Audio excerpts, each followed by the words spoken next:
ગાંધીનગરમાં ઓપરેશન અભ્યાસ હેઠળ મોક ડ્રીલ કરાઈ હતી। ત્યારે મોક ડ્રીલને લઈ અને મહેસૂલ વિભાગના અધિક મુખ્ય સચિવ જયંતિ રવિનું નિવેદન સામે આવ્યું છે। તેમણે કહ્યું, રાજ્યમાં ઓપરેશન અભ્યાસ હેઠળ મોક ડ્રીલ કરાઈ। સિવિલ ડિફેન્સના ડીજી મનોજ અગ્રવાલની અધ્યક્ષતામાં મોક ડ્રીલ આયોજિત થઈ હતી। 18 જિલ્લામાં અલગ અલગ સ્થળોએ મોક ડ્રીલ કરાઈ। અમે બ્લેકઆઉટ દરમિયાન ડ્રોનના વિઝ્યુઅલ જોયા। બધા જિલ્લાના પ્રભારી મંત્રીઓએ એમના જિલ્લા પર દેખરેખ રાખી। લોકોએ ઉત્સાહ અને ગંભીરતા સાથે મોક ડ્રીલમાં ભાગ લીધો।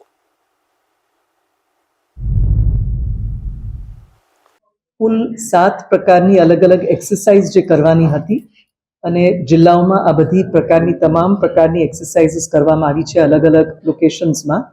અને એનો જે દાખલો પણ આપણે દિવસ દરમિયાન બતાવ્યું છે। દાખલા તરીકે કોઈ એર રેડ હોય તો એમાં કઈ રીતે સાયરન આપીને શું કરવાનું છે, પછી એ જ રીતે કોઈ બિલ્ડિંગમાં આગ લાગી જાય તો એની કઈ રિએક્શન, પબ્લિકને સાથે રાખીને મીડિયાનું પણ સરસ સહકાર રહ્યું છે। અને એ જ રીતે ખોજ અને બચાવ, શોધખોળ અને બચાવ, સર્ચ અને રેસ્ક્યુ ઓપરેશન્સ, સિમિલરલી કોઈ ઇમારતમાં મૃત્યુ પામે લોકો તો એમનું બચાવ, casualty and evacuation from damaged buildings, અને પછી કોઈ ટેમ્પરરી આરોગ્યની ફેસિલિટી, ટેમ્પરરી હોસ્પિટલ્સ પણ ઊભી કરવાની હોય તો એના માટે શું કરવું જોઈએ। તો આ પ્રકારની અને છેલ્લે જે કોઈ એન્ડેન્જર્ડ એરિયાઝ એટલે અસલામતીના વિસ્તારો હોય તો ત્યાંથી જે આપણે ટ્રેન્ચ કહીએ છીએ કે બંકર્સ કહીએ છીએ ત્યાં સુધી કેમ લઈ જવું, આ બધી પ્રકારની અલગ અલગ મોક્સ પણ કરવામાં આવી। અને ખાસ કરીને બ્લેકઆઉટ પણ અમે બધા ડ્રોન્સના પિક્ચર્સ પણ જોયા। બધા જિલ્લાઓમાં